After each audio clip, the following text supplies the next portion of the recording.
formation of the Tunisian Republic, we have decided to take a group of exceptional measures that are needed due to the conditions in Tunisia. We have seen several public facilities being destroyed, burnt and looted.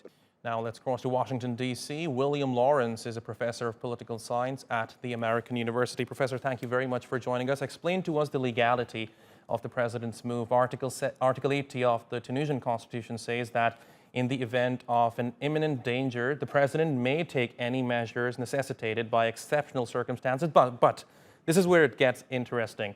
The article also says he can only do it after consultations with the head of the government and the Speaker of the Parliament. So was his move entirely legal? No, and your reading of the Constitution is accurate. This is for extraordinary circumstances where the government can't operate. And in fact, it's quite the opposite right now. Tunisia has about 10,000 protests a year.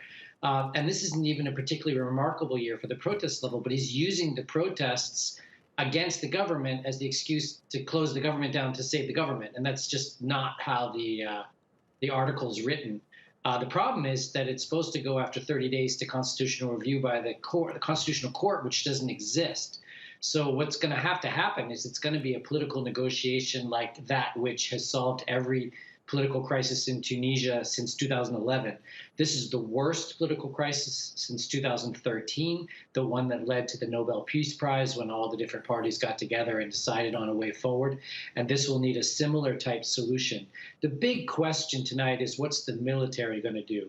Saied, the president, is trying to use the military against the parliamentarians. There have already been a couple of arrests tonight, according to my sources in Tunisia, but somewhat arbitrary arrests. And if the military fully backs Saied, then it is a coup.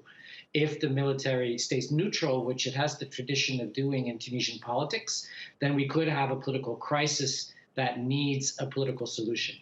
Right. Now, Professor, this move comes after weeks of protest over the Prime Minister's handling of the coronavirus pandemic and the economy. But tell me, did his sacking take you by surprise?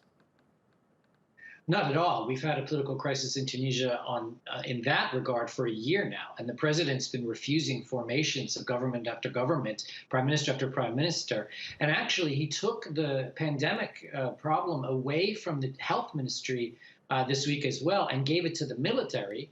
But the military isn't going to be able to solve the health problems. And so what will that mean? They'll fail, and then his move is to sack the head of the military, probably. This is not a way to govern the country. It's not consensus politics.